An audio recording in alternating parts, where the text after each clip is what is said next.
Today and tomorrow, I want to try to communicate something to you that people don't want to hear. It's a disturbing idea, and I would say not all Jewish sources agree with it, but a lot of them do. So I'm going to start with one classical source, and then I'll show you how it's carried out by a number of other classical sources as well. In the book of Genesis, the Torah tells a story of the kidnap and sale of Joseph as a slave. Now, at the very beginning of the story, the brothers see Joseph approaching, and two of them say, "Here comes that dreamer, let's kill him." Reuven says, "No, we can't kill him. It's wrong. We can't do that." Now, if you read the text carefully, this is not my point now, but if you read it carefully, Reuven speaks twice. He says, we shouldn't kill him, and there's no response. And then he speaks again, and the Torah says, and Reuven spoke again. Which means he's saying we shouldn't kill him, and the brothers are not receptive. No, we are going to kill him. So Reuven says, let's not strike him, let's throw him in this pit here in the wilderness. Throw him in the pit. And the Torah testifies he did that in order to save him and bring him back to his father. That was Reuven's plan. By having them throw him in the pit, he was going to save Yosef. One question that arises, if he proposed to them not to kill him and they didn't agree, why then did they agree to throwing him in the pit? And if they agreed for some reason of their own, exactly what was Reuven's strategy that in this way he was going to save Joseph's life? Now the Talmud makes a comment. The Torah says the pit was empty, there was no water in it. The Talmud takes the words, there was no water in it, as a qualification. It was empty, yes, empty of water. It wasn't empty, it was empty of water. But there were, in fact, snakes and scorpions in the pit. And they, being shepherds for years in the area, know the flora and fauna. They know very well that there are snakes and scorpions in the pit. That's why the brothers agree with Reuven to throw him into the pit, because he's going to die anyhow. The snakes and scorpions are going to get him. All Reuven says is, let us not shed his blood. Let's throw him into the pit. The brothers here, oh, so he'll die through the snakes and scorpions. That's fine. We're just interested in his dying. We don't have any particular interest in our hands shedding the blood. He'll die in the pit, that's fine with us. But the Torah testifies that Reuven's strategy was to save his life. So now the question arises, if the pit has in it snakes and scorpions, why does Reuven think he's saving his life? Yeah. He's opening the possibility of Joseph's merit saving himself. Okay, so we may have been through this before on occasion, or maybe you've read it up someplace else. There's a Zohar, and the Orach Chaim, although he doesn't mention the Zohar, but it is the same idea as the Zohar, says the following. Maybe Joseph's merit is enough that when they throw him in the pit, God will do a miracle and save his life by stopping the snakes and scorpions from killing him. But if the brothers decide with their own hand to kill him, he'll die. And in that case, Reuven's strategy is saving his life. That's what the Orach Chaim says, although I'm leaving a little bit out. I'll come back to it in a few minutes. So let me just spread the background a little bit so it will be clear the environment in which the Orach Chaim is making his comment. How much merit does Joseph have? Don't know. Let's try the possibilities. Maybe Joseph is a gigantic tzaddik, overwhelmingly righteous. And maybe, if he has so much merit, God will save his life in the pit, and God will save his life from the brothers also. God will save his life no matter what. If that's true, Reuven's strategy is worthless. Because he'll die, he'll be saved either way. There's no point in telling them, hey, throw him into the pit, because even if they try to kill him, he'll stay alive. So under those conditions, Reuven's strategy is worthless. On the other extreme, maybe Joseph's merit is so little that if the brothers try to kill him, they'll kill him, and if he goes into the pit, he'll be saved, he'll be killed by the snakes and scorpions. Either way, in that case, Reuven's strategy is worthless, because he'll die either way. The only condition under which Reuven's strategy could be worth something is if Joseph's merit is like an intermediary range where if he's thrown into the pit, he'll live, and if the brothers try to kill him, they will succeed in killing him. Then, when Reuven says to them, don't lay your hands on him, throw him into the pit, under those conditions alone, Reuven is saving Joseph's life. Are we together? No, not really. Okay. I missed the part that if he had the merit or not. So Reuven decided on himself? Not merit or not, how much merit. It's a matter of degree. He could have a great deal, or some, or very little. It's a matter of degree. So we're saying is if he has a great deal, then Reuven's plan does nothing because he'll be saved either way. If he has very little, Reuven's plan does nothing because he'll die either way. But if he's in the middle, could be that if he's in the pit, God will indeed save his life. But if the brothers try to physically kill him with their own hands, they will succeed. Then when he says, don't strike him, throw him into the pit, Reuven is saving his life. Okay? Those are the possibilities. Mm-hmm. Now, we don't know, and maybe they didn't know. And Reuven himself didn't know how much merit Joseph had. So Reuven is acting on the possibility. If he has a great deal of merit, what I'm saying is unnecessary. If he has very little merit, it won't help. But he might be in the middle. And if he's in the middle, then this way we can save his life. And since that's one of the three possibilities, Reuven suggests his strategy as a way of saving his life. Are we together up to here? Yeah. Is his merit possibly lowered by his arrogance or anything? Sorry, say that again. Is my merit what again? You consider at this point Joseph to be humble? I'm talking now about a sum total evaluation of his life, which then gives him a merit rating. So it's not as if merit could be outweighed by arrogance. Arrogance will go into the calculation of how much merit he has. If he's arrogant, then that will reduce his merit. It's not merit against some considerations. Merit is the last consideration. You have to take into account sum total of his performance. You give him a merit rating. It doesn't matter how the two brothers want to kill him. Originally, they shed the blood, so it's by sword. I don't think so. At least, not in terms of this calculation. Either it's a question of who, under what conditions he can be killed. As we'll see, I'll just put in the part that I left out. The key element in the brothers is that they're using their free will. The key element in the pit is that these are creatures that don't have free will. All right. And that's the difference in their leverage, as we'll see. But it's not a question of whether they decide to kill him with a sword or strangle him or, throw him off a cliff. That isn't going to make a difference. Okay, so now, let's think about this middle range. We're being told about the middle range that if the brothers decide to kill him by themselves, they will succeed and he'll die. But if he's thrown into the pit, God will do a miracle and save his life. Now here's the question people want to ask. What does God want here? Does God want Joseph alive, or does God want Joseph dead?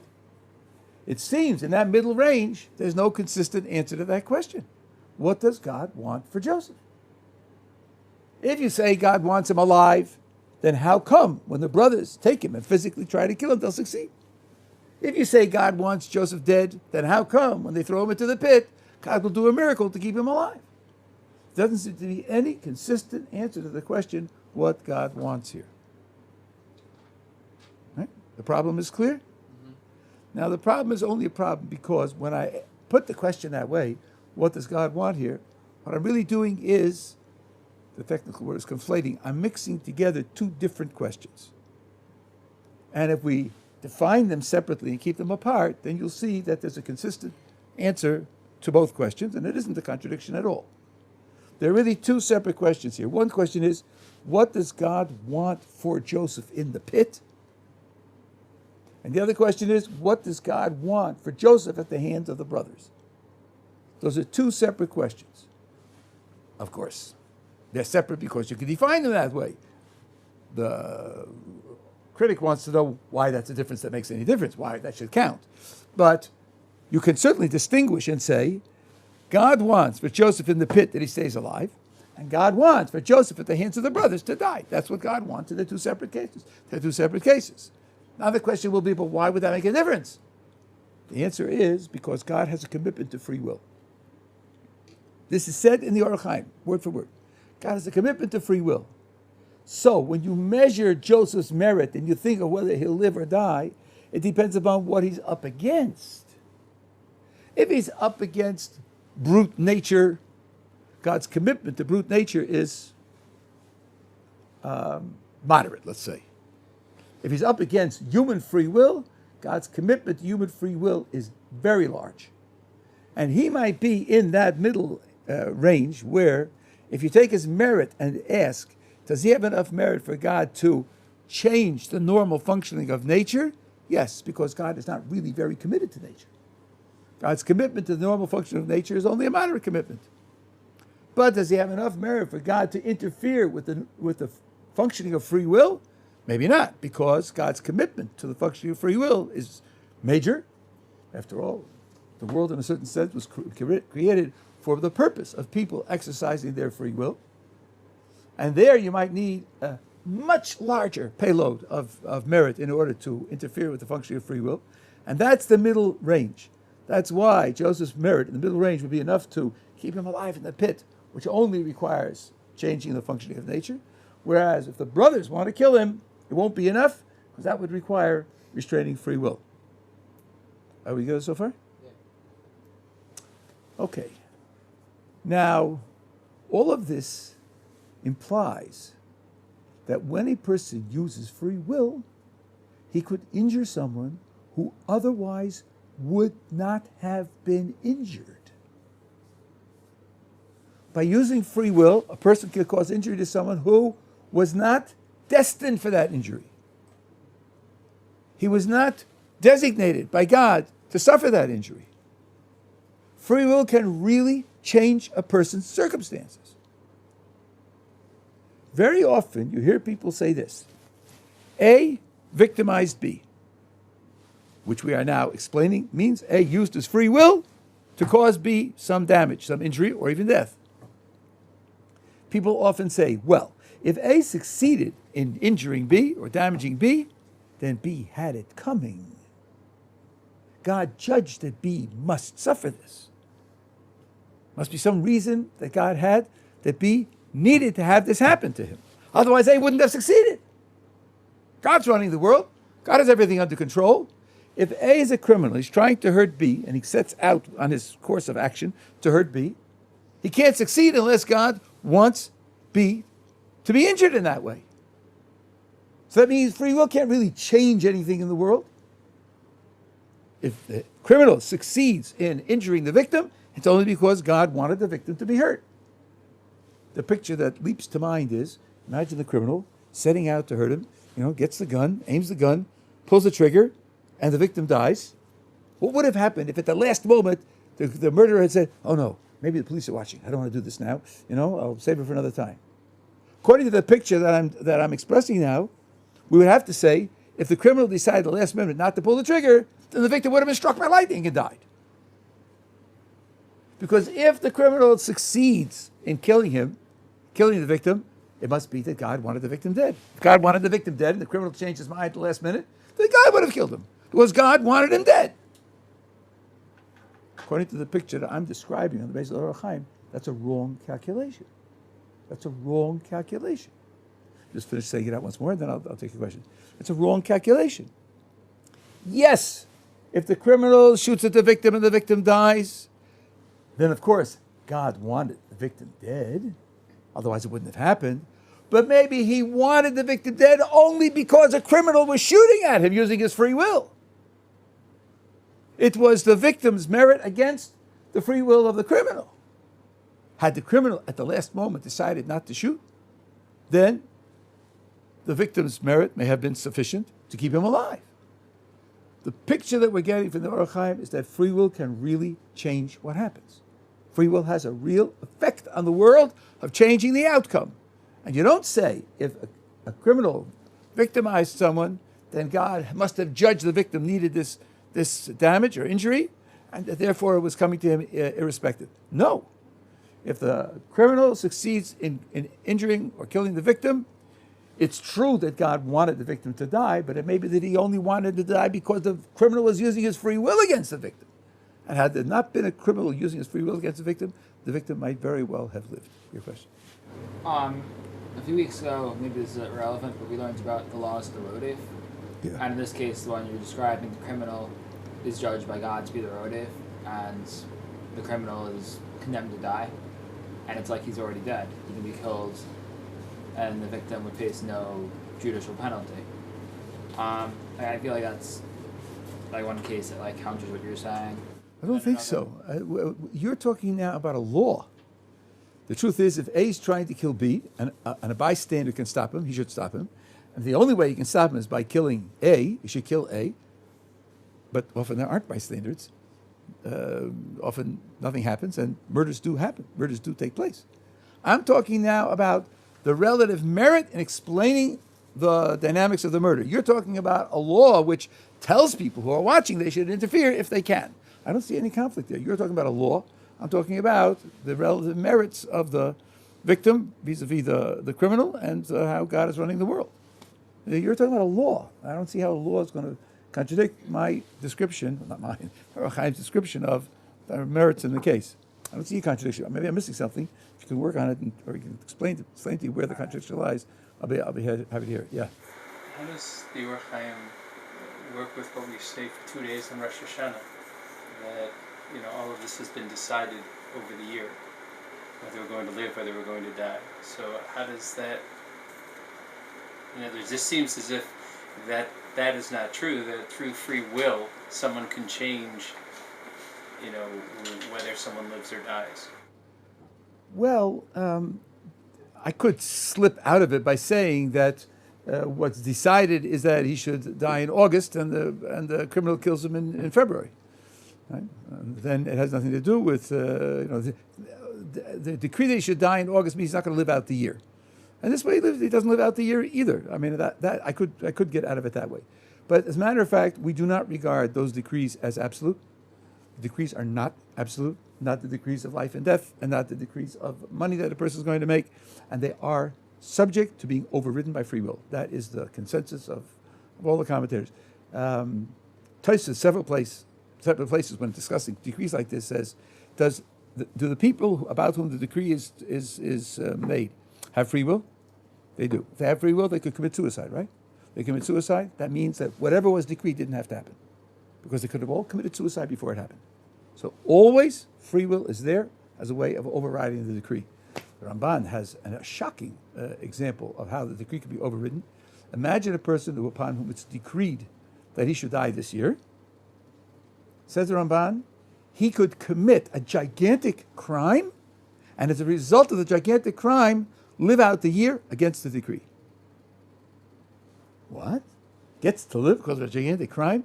Sure, because almost everyone has a balance between mitzvahs and averos, good deeds and bad deeds, and that determines how he's treated by heaven. And nobody lives forever. God says in Rosh Hashanah, given this person's record and the circumstances he's living in the world, should die this year. What usually happens is, a person dies. If he has crimes that he has not rectified, they are taken care of in a certain period, and then he goes into the world to come to enjoy the benefit of the mitzvahs that he's done. There's a very, very small percentage of people, 0.0001% approximately, whose lives are so negative that they don't get into the world to come. They lose that entirely. Of course, God is just. If they've done some good things, they have to be paid off. So they're paid off in this world before their souls disintegrate, disappear. Now imagine that this guy is one of these balanced people, more or less balanced, and he's supposed to die this year. Then if he has crimes that are unrectified, it'll be rectified to the world beginning of the world to come, and then he'll enjoy the world to come. He does a gigantic crime, which pushes him into the 0.0001%, where now he has no claim in the world to come at all. But then if that's so, the good things that he has done have to be paid off here. And there isn't enough time left this year to pay him off. Then he will live out the year against the decree that he should die. So it shows you that all these decrees are not absolute. That's true across the board. So in the end, it's Hashem's decree again. Like it's not free will of another person. Sorry, say it again. I'm not getting it.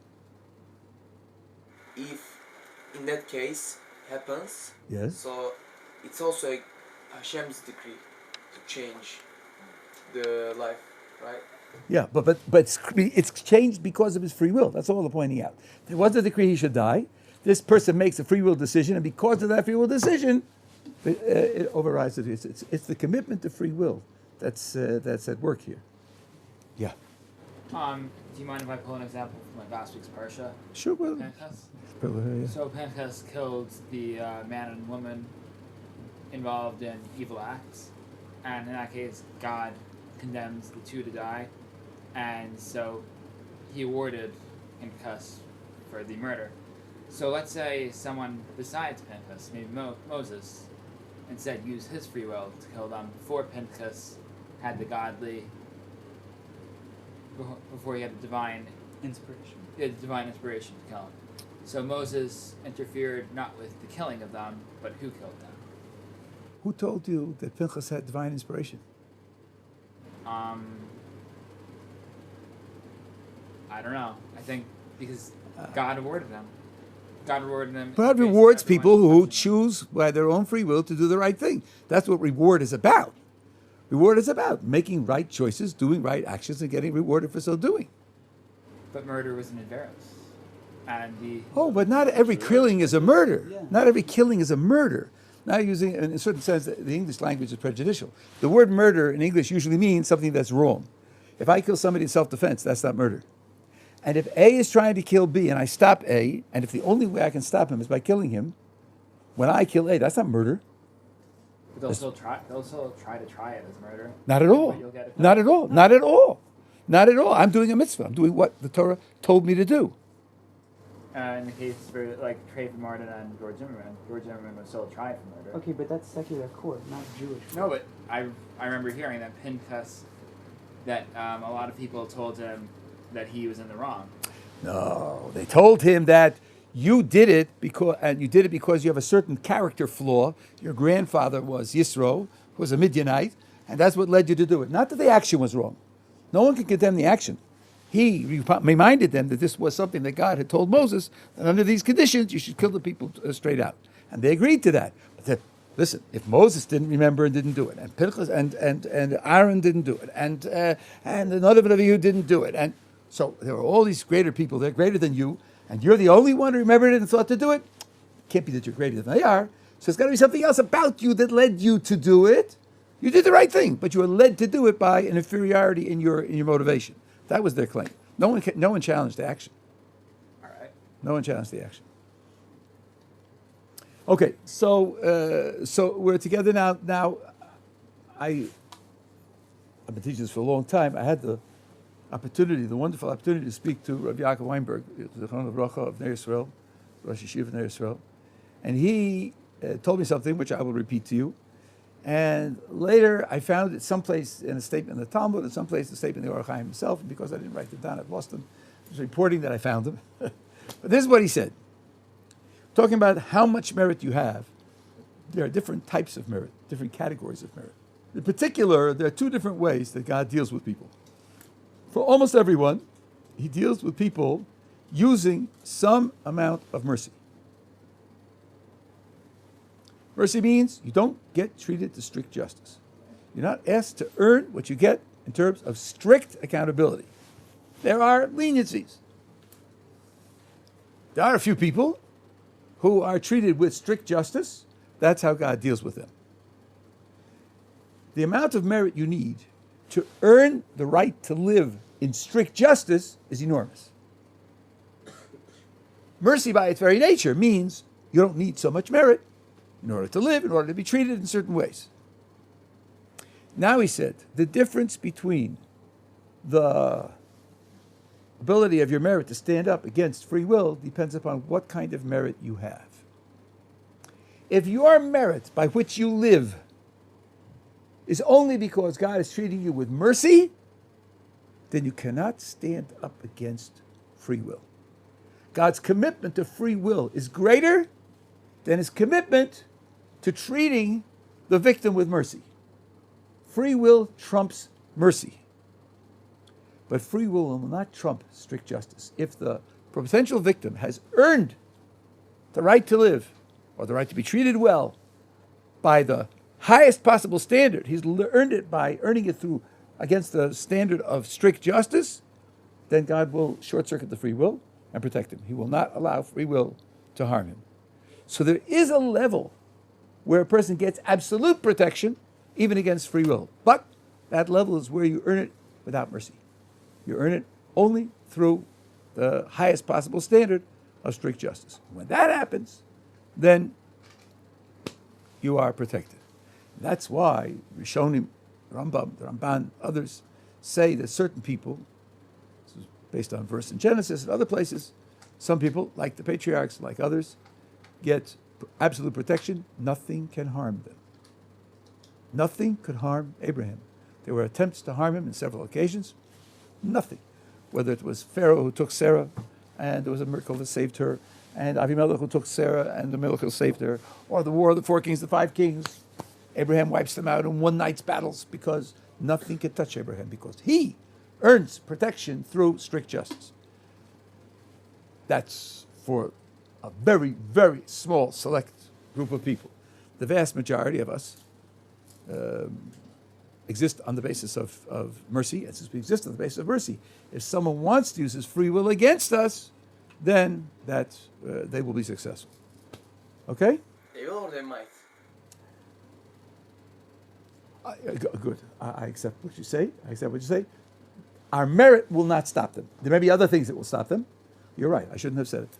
Thank you. Our merit will not stop them. God may have other reasons for stopping them, but not our merit. That won't stop them. Now, I want to illustrate this idea that you can ask a question, and it's really 2 questions. The 2 questions are combined together, and it has relevance to this general topic. And then I'll come back to showing you other sources. Consider Reuven Schwartz. Reuven Schwartz has decided that since McDonald's has a 2-for-1 sale this week, kashrus will be next week, not this week. 2-for-1. 2-for-1 bacon cheeseburgers. Well, he just not giving that up. So he goes into McDonald's and he orders the bacon cheeseburgers and he eats them, smacks his lips, pays, and walks out. Let's ask the same question that we asked before. What does God want here? What does God want? Does God want Reuven Schwartz to eat the bacon cheeseburgers or not? Whatever you say sounds wrong. You say, no, he doesn't want him to eat bacon cheeseburgers? Reuven's not stronger than God. If God doesn't want it to happen, it's not going to happen. Period. He does want him to eat the bacon cheeseburgers? He gave us rules of kashrus that say no, that forbid that. How are we going to have a consistent way of describing what God wants here? Yeah. God wants him to make a decision regarding this matter. What does he want him to decide?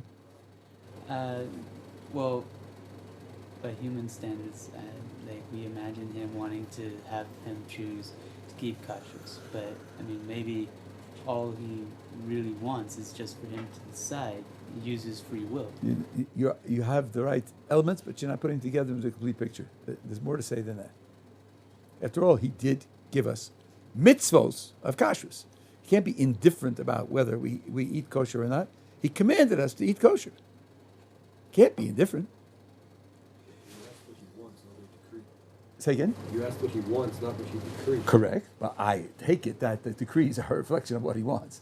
You know, he's not playing here. I don't think decrees and desires are the same with God. They're the same? No, I'm saying I don't think they are the same. You would not think. I didn't say they're the same. I said that the decree is an indication of what he wants. I didn't say they're the same. Right, but he's not decreeing for him to eat it. Good. So let's cancel the word decree. Okay, but I don't know how we slipped into that word. It's a mitzvah. There's a commandment. Commandment is not the same as a decree. A commandment.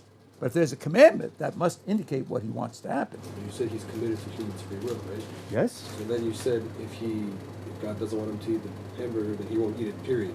That's Okay, so that's where I'm creating a false dilemma. I'm creating a false. So then I'll disentangle it. Give me a consistent picture of what God wants. The question was, what does God want? I want a consistent description of what God wants. He doesn't have a path of events in mind. He has possibility where if you choose this, that'll happen. If you choose this will happen. Oh, Like a but matrix of but surely he has more than that, because what he wants, the matrix idea is usually used for describing what he knows, and even there it's wrong. But surely if he said, I command you to keep kosher, then surely he wants us to keep kosher. Can't be indifferent about keeping kosher. well, each of our actions are built in with consequences. So, but it's more than that. It's not. God does. I'll give you a brutal, simplistic example. You see a sign. It says no parking, $50 fine. Right? Is that just a very expensive parking place? You want to park here? It costs $50. Park in the lot costs $1 an hour. But here it costs $50. Is that what the state is telling you? No parking, $50 fine? No, that's not what the state is telling you. The state is telling you, we command you not to park here. And if you park here, we're going to penalize you by charging you $50. It's not just a very expensive parking place. God is not simply saying, listen, if you do this, you'll get rewarded. You do this, for me, you can do what you please. No, he's commanding you, don't eat cheeseburgers. The answer is like the answer we gave before. There are two separate questions here. There are two separate questions. When you define them separately, then they come out to be perfectly consistent. One question is, what does God want Reuven Schwartz to choose? What does he want him to choose? The answer to that question is he wants him to choose to keep kosher.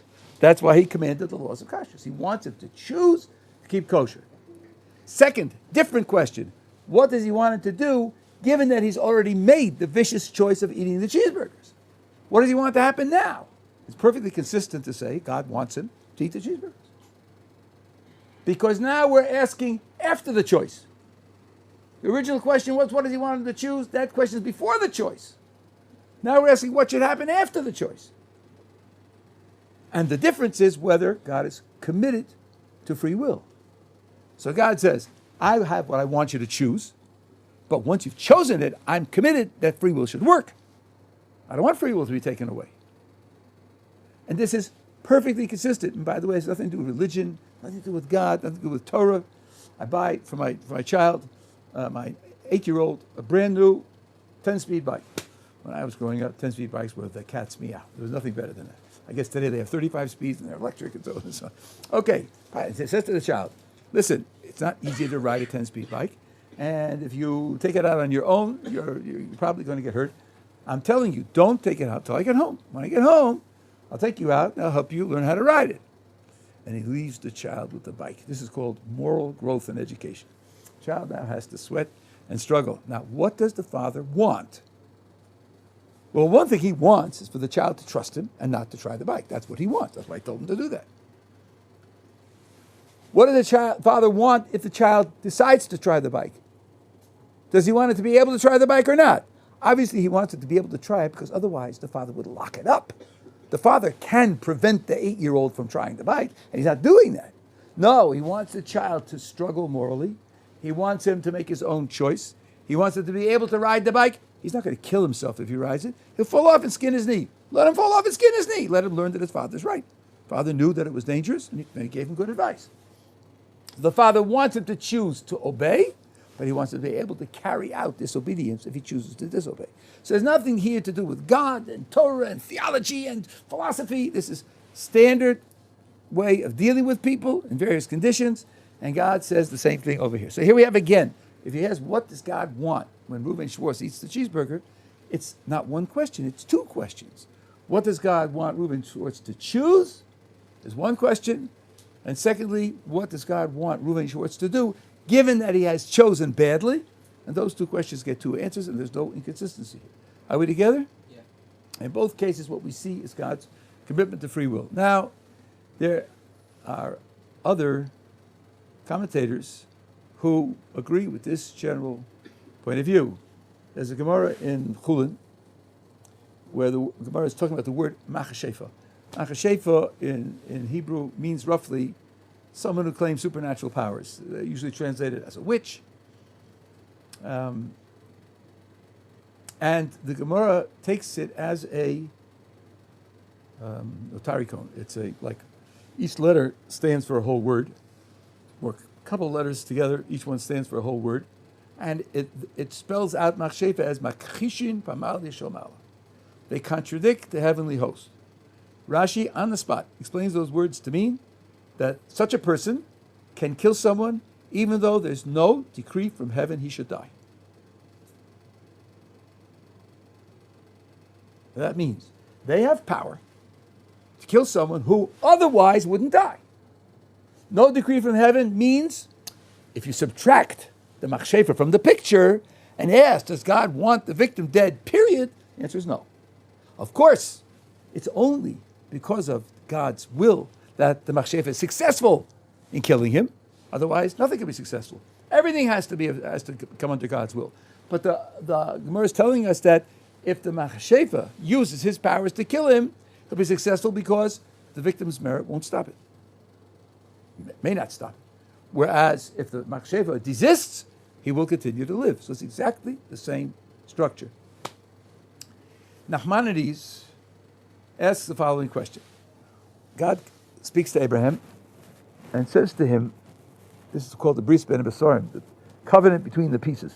Says to him, you should know that your children are going to be strangers in a land that they don't own, not their land, and the native inhabitants of the land will persecute them and enslave them, but afterwards they will leave. They'll leave with great wealth, and the local inhabitants who persecute them, I will judge them. I will judge them. Now, you don't in English hear the nuance of the Hebrew. Dan Anochi in Hebrew does not mean, let's see how they did. If they did well, so then we'll reward them. If they did badly, we'll punish them, and we'll have a fair judgment. Dan doesn't carry that significance. Often not in the Tanakh, and always in the Kabbalistic literature, Dan means punishment. So God is telling Abraham, this is where all the commentators take it.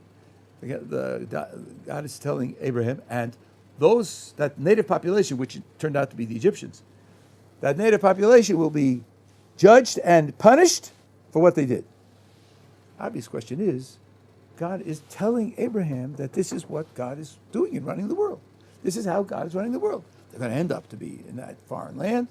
All right, according to many, it starts with Isaac's birth in the land of Israel because it wasn't their land either. And some portion of the time, they're going to be persecuted and enslaved. And then God is going to punish the enslavers. Why? If God has decreed that this is what should happen, so then how are you going to punish the enslavers? Ramban gives two answers. One of the answers is this. What does the decree say? Persecute and enslave. Well, the Torah describes one thing that the Egyptians did at a certain point in the history, and that is they had a decree, take all the newborn male children and drown them in the river. That wasn't part of the decree. Murder wasn't part of the decree. Persecution and enslavement, yes. Murder, no. So in the murder, they went beyond the decree. And since they went beyond the decree, for that they're liable. Yes, maybe they could escape punishment for persecution and enslavement, because that was part of the decree. But murder wasn't part of the decree. They went beyond. Of course, this was pointed out to me by one of the people in the Kotel in Melbourne, Australia. I was talking about this whole thing, and I mentioned the Ramban. He said, the Ramban is more support for your position. I didn't even realize it until he pointed it out. How did they go beyond the decree? How did they go beyond the decree? God said persecution and enslavement, and didn't include murder. Apparently, that was what was appropriate for them. And yet, the Egyptians were able to go beyond that and murder the newborn male children. The answer is they did it with free will. And because they did it with free will, that's why they're responsible for it. They used their free will to go beyond the decree. Another example, the Ramban is telling us that that's another example of the same idea. Rav Dessler takes a slightly different slant, but it's the same idea. But thus it quotes a statement in the Gemara that everything that happens, let me use the words carefully, in accordance with the divine decree. So let's say A victimizes B, A injures B or kills B or whatever. If everything happens according to a divine decree, then doesn't that include the fact that B was victimized, B was hurt, B was injured, and B died? Isn't that also according to a divine decree? Doesn't the Talmud imply that? So Dessa says yes, it does imply that. But the divine decree on the victim could simply be that he becomes a vehicle for the criminal's free will. The divine decree on the victim is that he should be a vehicle for the criminal's free will, and therefore whatever the criminal will decide is what will happen to the victim. It's not the divine decree that the victim should die. It's that the divine decree is that the victim has lost his own independent status. He's lost his own independent value. He now exists only as a vehicle for the criminal to exercise his free will. And then, whatever the criminal will do, so there's no divine decree that he should die. There's only divine decree that he should be a vehicle for the criminal's free will. And that means it's the criminal who determines whether he shall live or die. So the Ramban is echoing the Zohar and the Orach Chaim and Rashi and the Ramban. He's just showing how you can make it consistent with this statement in the Talmud, and his way of doing it gives you a consistency, but it reinforces the same idea. The Netziv, in his commentary on this section with the Orach Chaim, where the Orach Chaim is, agrees with it as well. I'm trying to think if I had other examples of sources who hold this way. That's a very impressive list of sources, and although there are a few that I've heard of that take a different position, but this is certainly well enough to call it a mainstream Torah perspective. Together? Okay.